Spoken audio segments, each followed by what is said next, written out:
Alors nous sommes avec Yann Moukanou de l'association E4. Qu'est-ce que ça veut dire E4? Alors E4, c'est expertise écologique, éducation à l'environnement, qui représente vraiment les deux facettes de notre métier. À la fois l'expertise écologique, l'expertise sur le terrain en termes de faune et de flore pour connaître la biodiversité d'un site.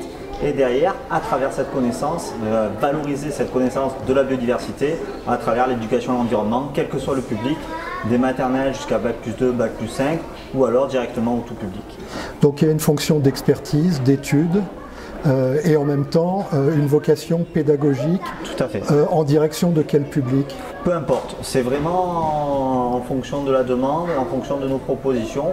On travaille aussi bien avec des maternelles qu'avec des groupes avec des groupes scolaires ou alors avec des comités d'entreprise, des particuliers, des ensembles professionnels. C'est vraiment très, très varié. Alors quelle est l'animation qui marche le mieux?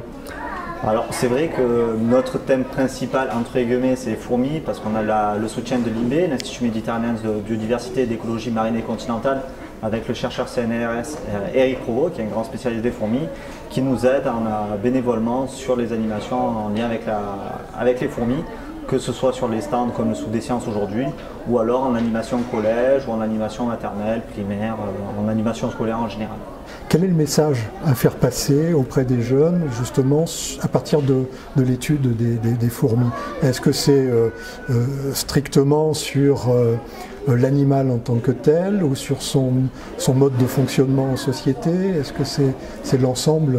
Alors, ce qui est intéressant avec les fourmis, c'est que c'est très difficile de généraliser. Il y a autant de comportements différents chez les fourmis qu'il y a d'espèces de fourmis. Certaines fourmis ont inventé l'esclavagisme, certaines ont inventé la traite des pucerons entre guillemets, certains ont inventé les fourmis kamikazes, mais entre temps il y en a qui cultivent des champignons en récupérant des feuilles.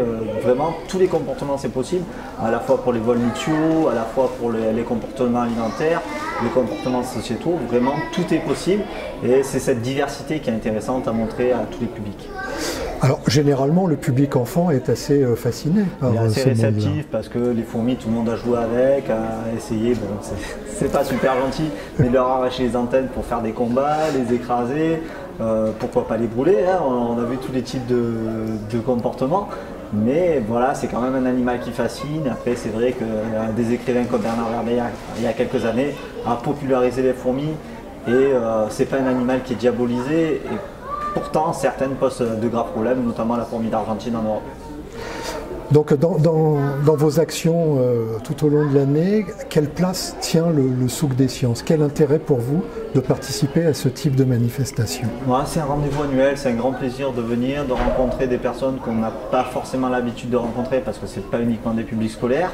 C'est l'occasion aussi pour nous de se faire connaître dans d'autres départements que les Bouches-du-Rhône ou le Var, sur lesquels on est vraiment bien implanté.